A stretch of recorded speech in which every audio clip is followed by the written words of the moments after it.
Hi everyone, welcome to golden pedagogy by UV.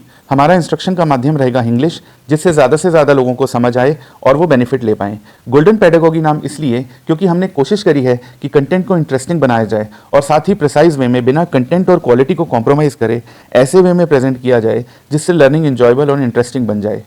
Friends, content बनाने में बहुत मेहनत और टाइम लगता है, इसलिए अगर आप लोगों को अच्छा लगे और फ़ायदा हो तो आप सब्सक्राइब ज़रूर करिए और बेल आइकॉन प्रेस करिए। यही आपकी तरफ से एक एक्नॉलेजमेंट और हेल्प होगी। साथ ही सब्सक्राइब करने से आप अपडेटेड तो रहेंगे ही, बल्कि आपके इस गेस्चर से हमें और कंटेंट बनाने के लिए मोटिवेशन मिलेगा और साथ ही हम आने वाले समय में और भी बहुत कुछ कर पाएंगे, जैसे कि give Awez, live sessions, counselling, study tips etcetera. तो गाइस, ध्यान रहे कि आप हमारे इसी ओरिजिनल चैनल से जुड़े रहें इवन पास होने के बाद भी, जिससे कि हमारी golden pedagogy by UV family members आगे भी साथ मिलकर कुछ कर सकें। गाइस, एक स्टडी टिप ये है कि जब भी बीच में एडवर्टाइजमेंट आए तो आप उसे चलने दें और मन में रिवाइज करें कि अभी तक हमने क्या डिस्कस किया है। ये एक ब्रेक का काम तो करेगा ही आपके लिए, और हमें भी इससे फ्री कंटेंट बनाते रहने के लिए मोटिवेशन और सपोर्ट मिलेगी। So guys, let's get started. Subject है यूपी रेवेन्यू कोड 2006 और टॉपिक है मेंटेनेंस ऑफ विलेज रिकॉर्ड्स। इससे रिलेटेड क्वेश्चंस आप अपने स्क्रीन पे देख सकते हैं। गाइज, जैसे कि पहले हमने देखा था, समझा था कि कलेक्टर की एक इम्पॉर्टेंट रिस्पॉन्सिबिलिटी ये भी है कि विलेज रिकॉर्ड्स को मेंटेन करना। तो समझते हैं इसके बारे में कि क्या क्या होते हैं वो विलेज रिकॉर्ड्स। विलेज जो है वो एक स्मॉलेस्ट यूनिट ऑफ रेवेन्यू माना जाता है और हर विलेज की अपनी एक बाउंड्री होती है, जो कि हमने पहले भी देखा था बाउंड्री और बाउंड्री मार्क्स में, कि हर विलेज का अपना एक सीमा होती है। कलेक्टर ऑफ जो डिस्ट्रिक्ट कलेक्टर है वो विलेजेस की लिस्ट तैयार करता है अपने डिस्ट्रिक्ट में, जो कि यूपी रेवेन्यू कोड में फॉर्मेट 3 के हिसाब से वो लिस्ट तैयार करता है, जिसमें कि एंट्रीज जैसे कि फ्लूवियल एक्शन, प्रिकेरियस कल्टीवेशन और अदर डिटेल्स मेंशन करते हैं, जो हमने पहले समझ चुके हैं। फ्लूवियल एक्शन मतलब जैसे कहाँ नदी ने ज़मीन छोड़ दी या नदी में ज़मीन दब गई, या ऐसा कल्टीवेशन जो कि नेचर के ऊपर ही डिपेंडेंट है, बरसात के ऊपर डिपेंडेंट है, या जहाँ अपना कोई जोर नहीं है। तो ये जो रजिस्टर है ये हर 5 साल बाद रिवाइज किया जाता है, या लॉन्गर पीरियड जो कि गवर्नमेंट द्वारा प्रिस्क्राइब किया जाता है। अब maps and records to be maintained by lekhpal. लेखपाल को बेसिकली, लेखपाल जो हमने पढ़ा था सबसे, एक जो बिल्कुल ही ग्राउंड लेवल का फ्रंट लाइन का एक तरह से ऑफिसर होता है जो विलेज में घूमता है। तो उसको क्या है, मैप्स और रिकॉर्ड्स जो हैं वो लेखपाल को मेंटेन करने हैं। Lekhpal has to maintain basically 22 type के या 22 सेट ऑफ रिकॉर्ड्स इसको मेंटेन करने होते हैं, जिसमें से कि कुछ इम्पॉर्टेंट रिकॉर्ड्स क्या हैं। पहला, चित्र या मैप जिसको बोलते हैं, इसको नक्शा या शजरा भी बोलते हैं। इसमें क्या है, इसमें कि जैसे कि कोई फील्ड है गांव के अंदर, अलग अलग खेत होते हैं अलग अलग लोगों के, तो उस खेत की क्या शेप है, उसकी क्या पोजीशन है, उसकी क्या क्या बाउंड्री हैं, और विलेज की, पूरे गांव की क्या बाउंड्री है, और अलग अलग इंडिविजुअल विलेजेस की क्या बाउंड्री है, ये सब उसमें चित्र में डिपिक्टेड होता है या उसमें लिखा होता है, या एक नक्शे के रूप में उसको दर्ज किया होता है। In order to maintain map and khasra, lekhpal shall make 3 field to field visit inspections every year of every village in his halka. Basically क्या है, लेखपाल को मैप और खसरा मेंटेन करने के लिए उसको 3 फील्ड टू फील्ड इंस्पेक्शन, मतलब एक इंस्पेक्शन एक फील्ड से दूसरे फील्ड में साल में उसको 3 बार ये करना होता है। इन टूर्स को क्या हम बोलते हैं, पड़ताल कहते हैं ना, जांच पड़ताल, तो वो वाली पड़ताल इन। और फर्स्ट टूर को बोलते हैं खरीफ पड़ताल, जो कि 15 अगस्त को शुरू होगा। दूसरे टूर को बोलते हैं रबी पड़ताल, जो कि 15 दिसंबर को शुरू होगा। और तीसरे टूर को बोलते हैं, या तीसरी पड़ताल को बोलते हैं जायद, जो कि 15 मई को शुरू होगा। तो लेखपाल जो है वो कोई चेंजेस रिकॉर्ड नहीं करेगा मैप पे, जो उसको लास्ट सर्वे में जो मैप दिया जाएगा उसके ऊपर कोई डायरेक्ट उसके ऊपर रिकॉर्ड नहीं करेगा, या कंसोलिडेशन प्रोसीडिंग जब होती हैं उसके बाद जब नया रिकॉर्ड्स आते हैं, नए मैप आते हैं, तो उस पर रिकॉर्ड नहीं करेगा। वो बेसिकली क्या करेगा, उस मैप की ट्रेसिंग बनाएगा ट्रेसिंग पेपर से, और उसके ऊपर वो अपनी चेंजेस जो हैं दर्ज करेगा। लेकिन जहाँ की प्रिंटेड मैप वगैरह चलते हैं या प्रिंटेड कॉपी है, तो वो बेसिकली ऐसे केसेस में प्रिंटेड कॉपी के ऊपर चेंजेस दर्ज कर लेगा। और जो मैप जो है वो चेंजेस रिकॉर्ड करने के लिए है, वो साल दर साल वही मैप यूज़ होगा जब तक कि वो अनसर्विसेबल नहीं हो जाता, मतलब जब तक कि वो इस्तेमाल योग्य नहीं रह जाता, जैसे कि फट गया या बहुत सारे उसमें चेंजेस या ऑल्टरेशंस हो गए तो उसको अब आगे यूज़ नहीं किया जा सकता। फिर ड्यूरिंग ईच पड़ताल he must compare field one by one and not changes in field boundaries and other alterations after making necessary measurements and changes must be made in reading। क्या है कि हर पड़ताल के दौरान वो क्या करेगा, एक एक फील्ड, एक एक जो खेत है, एक के बाद एक वो कंपेयर करेगा और जो चेंजेस हैं वो नोट करेगा, और चेंजेस जो है वो रेड इंक में, लाल स्याही में वो बेसिकली मार्क करेगा। और बेसिकली जहाँ की फील्ड जो है अलग अलग हिस्सों में डिवाइड करी है, तो वो हर हिस्से को ऐसे नंबर देगा। जैसे फील्ड नंबर 125 है तो 125/1, 125/2, इस तरह से। Importance of map cannot be over emphasised. Map की कोई इम्पोर्टेंस हम ये नहीं, वो नहीं कर सकते कि यार, मतलब कभी भी ये नहीं कह सकते कि वो कितना इम्पोर्टेंट है। वो बहुत इम्पोर्टेंट है। ओवर एम्फसाइज मतलब कभी भी उसकी हम इसको मैप की एक इम्पोर्टेंस को वो नहीं कह सकते यार इतना इम्पोर्टेंट है, वो बहुत ही इम्पोर्टेंट है। और बेसिकली वो एक स्टार्टिंग पॉइंट है लैंड रिकॉर्ड्स के लिए। और जो अगर मैप में एरर होंगी तो बेसिकली क्या है कि बाकी सारे जो विलेज रिकॉर्ड्स हैं वो कहीं ना कहीं वो सारे गलत ही बनेंगे, क्योंकि एक मैप एक बेसिकली बेसिस बनता है। अब आ जाते हैं सेकंड रिकॉर्ड जो उसको मेंटेन करना होता है लेखपाल को, वो है खसरा, जिसको कि फील्ड बुक बोलते हैं। बेसिकली उसमें क्या है, मैप में हमने देखा था कि चित्र के फॉर्म में होती हैं, अब खसरा में क्या है, it is the detailed description of fields shown in the map and is prepared year wise. ये साल दर साल मेंटेन किया जाता है और इसमें डिटेल्ड डिस्क्रिप्शन होता है फील्ड्स का। Changes in boundaries of the fields and the facts required for purpose of खतौनी आर एंटर्ड इन खसरा। जो भी कोई खसरा से रिलेटेड कोई फैक्ट्स हैं या चीज़ें हैं, वो या बाउंड्रीज़ में जो चेंजेस हैं वो खसरा में हम मेंशन करते हैं। इसमें बेसिकली 21 कॉलम होते हैं। कॉलम नंबर 1 से 5 में फील्ड नंबर और ये सारी डिटेल आते हैं। 7 से 9 में पहली पड़ताल जो होती है, पहला टूर जो होता है, जो हमने पढ़ा था अभी, समझा था, उससे रिलेटेड इन्फॉर्मेशन नोट करी जाती है कि भाई उसमें क्या पाया गया। फिर कॉलम नंबर 10 से 12 में सेकंड पड़ताल से रिलेटेड। फिर कॉलम नंबर 13 से 15 में थर्ड पड़ताल से रिलेटेड। खसरा जो है वो अपने आप में रिकॉर्ड ऑफ राइट्स नहीं है, ये बहुत इंपॉर्टेंट पॉइंट है। खसरा is itself is not a record of rights but is the foundation of record of rights and source of all agricultural statistics। खसरा की इम्पोर्टेंस इसीलिए बहुत इम्पोर्टेंट क्यों है, क्योंकि वो रिकॉर्ड ऑफ राइट तो नहीं है, ठीक है, लेकिन वो एक फाउंडेशन है रिकॉर्ड ऑफ राइट्स की, और जो भी एग्रीकल्चर की स्टैटिस्टिक्स हैं उसका एक सोर्स है।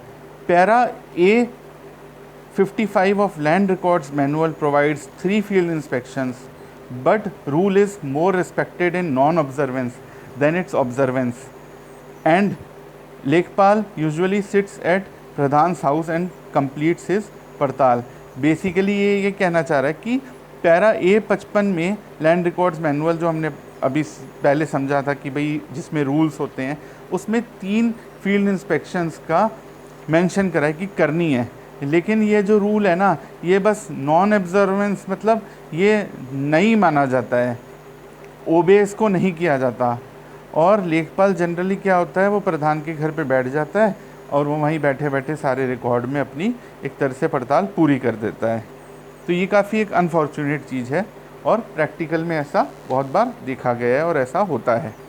फिर तीसरी इम्पॉर्टेंट बुक जो लेखपाल को मेंटेन करनी होती है, या तीसरी इम्पॉर्टेंट चीज़ जो रिकॉर्ड जो मेंटेन करना होता है, वो है सीमा द्योतक चिन्हों की सूची। ये बेसिकली कोई सेपरेटली मेंटेन नहीं करा जाता, ये कोई अलग से कोई इसकी किताब या कुछ नहीं होती। ये बेसिकली खसरा के साथ एक अटैच करा जाता है या उसके साथ मेंटेन करी जाती है चीज़। फिर आ जाता है फोर्थ, खतौनी, जिसको कि एनुअल रजिस्टर बोलते हैं। ये बहुत ही इंपॉर्टेंट खतौनी है। खतौनी के ऊपर अलग से भी शॉर्ट नोट आ जाता है, इवन खसरा के ऊपर भी शॉर्ट नोट आ जाता है। खतौनी बेसिकली कोड में कहीं पे भी, यूपी रेवेन्यू कोड में कहीं पे भी खतौनी वर्ड मेंशन नहीं है। एनुअल रजिस्टर्ड वर्ड मेंशनड है, वो भी अंडर सेक्शन 31 के अंडर, जो कि खतौनी ही है। बट एज सच अगर बोलें कि खतौनी वर्ड, तो खतौनी वर्ड मेंशन नहीं है। अब ये बेसिकली हर 6 साल में एक बार ये मेंटेन करा जाता है। इसमें 13 कॉलम होते हैं, जैसे कि उनमें नेम ऑफ टेन्योर होल्डर लिखा जाता है कि भाई टेन्योर होल्डर का नाम क्या है, उसके फादर का नाम क्या है। ये चीज़ें यहाँ स्पेशली मेंशन होती हैं और ये किसी और रिकॉर्ड या पेपर में ये चीज़ें नहीं पाई जाती, ये सिर्फ खतौनी में ही पाई जाती हैं। खतौनी is a resistor of persons cultivating और अदर ऑक्यूपाइंग लैंड। इसमें क्या है, ये कौन कौन से लोग इस कल्टीवेट कर रहे हैं लैंड को, और ये सारी डिटेल इसमें मैंशनड होते हैं। It is an amended edition of record of rights. बहुत इंपॉर्टेंट पॉइंट है कि ये बेसिकली रिकॉर्ड ऑफ राइट्स हैं जो हम अभी पढ़ेंगे आगे, उसका ये अमेंडेड एडिशन है। मतलब साल दर साल उसमें जो चेंजेस करते जाते हैं। रिकॉर्ड ऑफ राइट्स एक बार बनते हैं। मैं आपको यहाँ पे छोटा सा अभी प्रीव्यू दे देता हूँ रिकॉर्ड ऑफ राइट्स का पढ़ने से पहले। तो रिकॉर्ड ऑफ राइट्स जो है वो एक एक्टिविटी जैसे समझो 5 साल बाद होती है एग्जाम्पल। तो इसमें क्या है, खतौनी क्या है, साल दर साल जो चेंजेस होते हैं वो इसमें दर्ज किए जाते हैं। तो इसको क्या बोलते हैं, amended edition of record of rights. A person using land for residential purposes must be mentioned in khatauni, but where there is any change in possession of land it must be recorded by way of mutation proceedings. कोई भी अगर person, जैसे अगर land है, ठीक है, भूमिधर है, वो अपनी लैंड को अगर रेसिडेंशियल पर्पसेस के लिए यूज़ करता है तो वो खतौनी में मेंशन किया जाता है। लेकिन अगर लैंड की पोजेशन में चेंज है कोई, तो वो म्यूटेशन प्रोसीडिंग के द्वारा ही रिकॉर्ड करी जाएगी। वो खतौनी में डायरेक्टली ऐसे चढ़ेगी नहीं, मेंशन नहीं होगी। तो गाइज आगे प्रोसीड करने से पहले हम देख लेते हैं खतौनी का फॉर्मेट, जो कि आपकी स्क्रीन पे है। तो बेसिकली कॉलम 1 to 7 जो लेखपाल फिल करेगा वो पिछली खतौनी के बेसिस पर फिल करेगा, जो कि कॉम्पिटेंट अथॉरिटीज़ ने जो चेंजेस इनकॉर्पोरेट करवाए हैं कॉलम नंबर 7 to 13 में। और बेसिकली कोई भी चेंजेस जो हैं वो जो 6 सालों में जो किए गए हैं वो में उसमें नहीं लिखे जाएंगे, नोट करे जाएंगे। जो पहले चेंजेस रिकॉर्ड ऑफ राइट्स में आए हैं और जो ऑथोराइज हुए हैं वही चेंजेस वो फ्रेश नई खतौनी में फिर नोट करे जाएंगे। उसके अगले 6 साल तक, जब तक नया रिकॉर्ड ऑफ राइट नहीं बनेगा, इसका कहने का ये मतलब है, तब तक वो चेंजेस उसमें रिकॉर्ड नहीं होंगे। Any tenure holder shall receive copy of khatauni after depositing fees. कोई भी टेन्योर होल्डर फीस डिपॉजिट करके खतौनी की कॉपी निकलवा सकता है। अगर टेन्योर होल्डर फीमेल है जिसने कि मेल से इनहेरिट किया है अंडर सेक्शन 109, तो हियर वर्ड जो है वो उसके नाम के आगे ऐड कर दिया जाएगा खतौनी में। और कोई भी चेंजेस जो हैं बिना कलेक्टर के ऑर्डर के या बिना तहसीलदार रेवेन्यू इंस्पेक्टर के ऑर्डर के एज़ पर सेक्शन 32 उसमें रिकॉर्ड नहीं होंगे खतौनी में। हालांकि para A 153 of land record manual ये कहता है कि लेखपाल को सिर्फ ऐसे मामलों में जहाँ की डिवीज़न या यूनियन ऑफ फील्ड हुआ है या माइनर की एज को दर्ज करना है या नोट करना है या गार्जियन का नाम को नोट करना है, ऐसे चीज़ें लेखपाल ऑथोराइज्ड है करने के लिए। ये 2 चीज़ें। तो बेसिकली गाइज ये बड़ा इंपॉर्टेंट पॉइंट है और ये भी आ जाता है कि भाई लेखपाल क्या ऑथोराइज है, क्या चेंजेस करने के लिए ऑथोराइज है। और अगर आप एग्ज़ाम में ये लिखेंगे तो आपको एक अच्छा इंप्रेशन पड़ेगा पेपर चेकर के ऊपर कि भाई आपको ये पॉइंट भी, डिटेल्स भी पता है। फिर आ जाता है नेक्स्ट रिकॉर्ड, आ जाता है दिनचर्या बही। दिनचर्या बही का अगर लिटरल मीनिंग देखें तो दिनचर्या मतलब डे टू डे एक्टिविटी, जैसे आप में से बहुत से लोग काम करते होंगे कंपनीज़ में, तो रिपोर्ट देते हैं ना कि आज हमने ये किया, आज वो किया। तो बेसिकली क्या होता है, इट इज़ अ डायरी और register in which occurrences relating to the duties of लेखपाल are to be entered day by day। इसमें दिन पर प्रतिदिन लेखपाल ने क्या किया वो सब मेंशन करना होता है। लेखपाल जो है वो एक डायरी ऐसी मेंटेन करेगा अपने हल्के के लिए, एक हल्का के लिए, जिसमें कि 60 पेज होंगे जो कि एक प्रिस्क्राइब्ड फॉर्म में होंगे। और वो डायरी बेसिकली 1 अगस्त को शुरू होगी हर साल, और अगले साल के 31 जुलाई को वो डायरी ख़त्म हो जाएगी। तो बेसिकली उस डायरी का साल क्या होगा, 1 अगस्त से 31 जुलाई तक का। और वो 31 जुलाई के बाद वो डायरी हैंडओवर कर देगा रेवेन्यू इंस्पेक्टर को। हर जो पेज होगा उस डायरी का वो स्टैम्प्ड होगा और नंबर्ड होगा।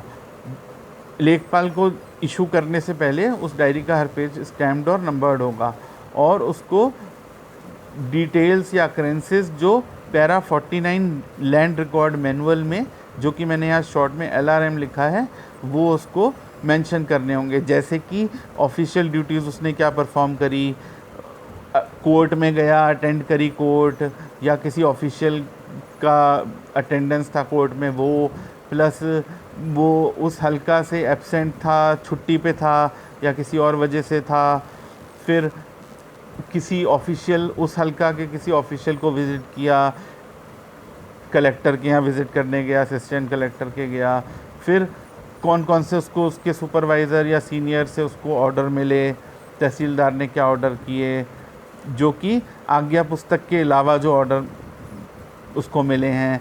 ऐसे ही डेथ या disappearance with date of tenure holders, tenure holder हैं, उनकी डेथ हो गई है या वो मिल नहीं रहे हैं, तो वो डेट वाइज मेंशन करना। इसकी क्यों इम्पोर्टेंस है, क्योंकि आगे हम जो पढ़ेंगे अभी हम समझेंगे कि अबेंडनमेंट या सरेंडर, ये सब जब हम पढ़ते हैं तो वहाँ पे ये बहुत इम्पोर्टेंट हो जाता है कि भाई कब से वो टेन्योर होल्डर गायब है या मर गया है। और ऐसे ही पेंशनर्स का और उनके सक्सेसर्स का नाम, लैंड के कौन सक्सेसर हैं, सारे mortgages, sale, transfer land, calamities, inspection of record, कोई होल्डिंग का सरेंडर, या कोई लैंड रेवेन्यू इंस्पेक्टर ने कोई करेक्शन की है वो, ये सब चीज़ें उसमें मेंशन करेगा दिनचर्या बही में। उसके बाद का रिकॉर्ड आ जाता है आज्ञा पुस्तक। आज्ञा पुस्तक जैसे कि हमने अभी देखा था कि ऑर्डर बुक है वो, जो कि परमानेंटली लेखपाल के द्वारा मेंटेन करी जाती है, एक परमानेंट चीज़ होती है। It is a permanent register for the entry of all orders and instructions relating to practice of a permanent character which the revenue inspector may communicate to lekhpal. कुछ चीज़ें ऐसी होती हैं, कुछ ऑर्डर जो होते हैं वो परमानेंट नेचर के होते हैं, डे टू डे के नहीं होते, तो वो ऐसी चीज़ें आज्ञा पुस्तक में उसको मेंटेन करनी ज़रूरी होती हैं। और फिर आ जाता है एक और रिकॉर्ड, उसको बोलते हैं खेवट। बेसिकली मोटा मोटे रूप में देखें तो वो खाता नंबर होता है। फिर नेक्स्ट पॉइंट पे गाइज बहुत इम्पॉर्टेंट ये टॉपिक है, और इससे रिलेटेड क्वेश्चंस एग्ज़ाम में आते हैं। सेक्शन 32 जो कि करेक्शन प्रोसीडिंग के बारे में है। तो guys section 32 of UP revenue code pertain करता है करेक्शन प्रोसीडिंग। कौन सी करेक्शन प्रोसीडिंग, जो खतौनी से रिलेटेड कोई करेक्शन करानी है। तो बेसिकली इसमें क्या है, एप्लीकेशन दी जाती है करंट खतौनी के साथ, जो कि लेखपाल के द्वारा सर्टिफाइड हो, और ये एप्लीकेशन दी जाती है तहसीलदार को। और इस केस में बेसिकली स्टेट गवर्नमेंट और गांव सभा नेसेसरी पार्टीज़ नहीं हैं, they are not necessary parties. तो तहसीलदार क्या करता है, ऐसी एप्लीकेशन के बाद वो एक इंक्वायरी कंडक्ट कराता है और केस रेफ़र कर देता है कलेक्टर को, जो फाइनली इसको डिस्पोज ऑफ करता है। कलेक्टर जो है वो टाइटल से रिलेटेड डिस्प्यूट को बेसिकली सेटल या उस पर रूलिंग देने के लिए एम्पावर्ड नहीं है। बहुत इंपॉर्टेंट पॉइंट है। Collector is not empowered to decide a dispute involving the question of title, and the order passed under this section is subject to final order under suit जो civil suit हम title के लिए file करते हैं वो उसमें जो court decide करती है वो ही मान्य होगा, और ये जो ऑर्डर पास होगा ये उसके बेसिकली जो कोर्ट रूलिंग देगी, ये वाली रूलिंग कोर्ट की रूलिंग जो है वो मानी जाएगी, वो मान्य होगी बेसिकली। Purpose of mutation is only to determine prima facie the liability to pay land revenue. तो बेसिकली म्यूटेशन जो बेसिकली कलेक्टर देगा या कलेक्टर किसी पार्टी का नाम चढ़ा देगा उसमें, तो उसका पर्पस उसको म्यूटेशन बोलते हैं। हमने पहले भी इससे पहले वाले उसमें देखा था कि उसको म्यूटेशन प्रोसीडिंग बोलते हैं। तो बेसिकली म्यूटेशन का यहाँ पे पर्पस क्या है कि पार्टी की जो लाइबिलिटी कौन सी पार्टी लैंड रेवेन्यू पे करने के लिए लायबल होगी वो डिटरमिन करना। Where the entry was made on the basis of order of revenue inspector, the correctness cannot be challenged in correction of paper proceeding। Basically जहाँ की ऑर्डर दिया गया है रेवेन्यू इंस्पेक्टर के द्वारा, तो ऐसे में करेक्टनेस जो है वो चैलेंज नहीं करी जा सकती in correction of paper proceeding. Paper proceeding जो मतलब पेपर्स में वो चीज़ ऐसे में चैलेंज नहीं करी जा सकती। Moreover, such long-standing entry cannot be corrected in these summary proceedings of correction of papers under section 39 of the code। कह रहा है कि जो ये जो लॉन्ग स्टैंडिंग जो एंट्रीज हैं ये एक समरी प्रोसीडिंग में, एक छोटी सी प्रोसीडिंग में करेक्शन ऑफ पेपर्स में ये नहीं करेक्ट करी जा सकती। और अगर लोकल इंक्वायरी की ज़रूरत होती है या जिसको कि स्पॉट इंक्वायरी भी बोलते हैं, तो वो तहसीलदार कंडक्ट कराता है।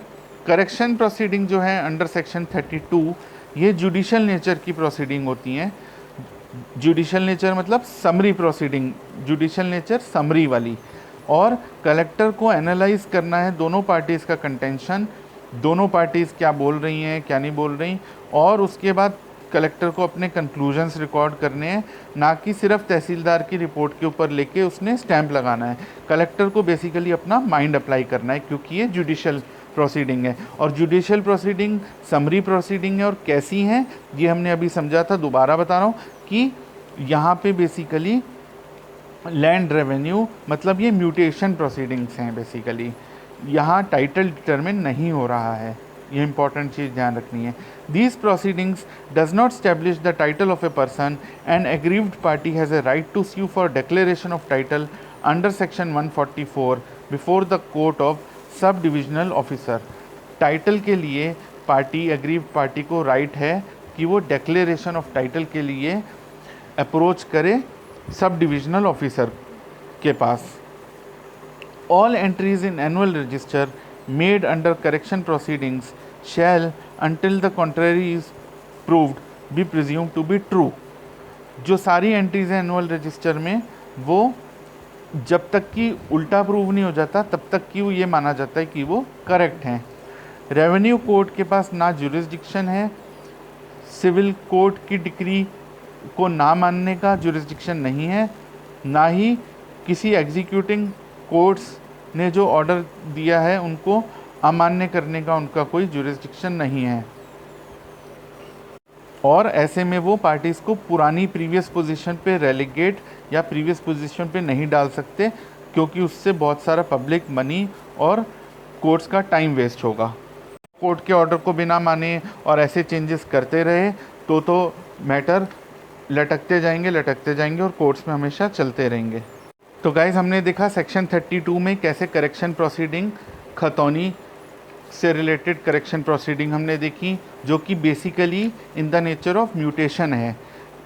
अगर टाइटल की बात है तो या तो पार्टी सूट फाइल करे या फिर डिक्लेरेशन ऑफ टाइटल फाइल के लिए पार्टी डिविजनल ऑफिसर को अप्रोच कर सकती है under section 144 of UP revenue code. Last एक इम्पॉर्टेंट रिकॉर्ड पे आ जाते हैं, वो है किसान बही सेक्शन 41।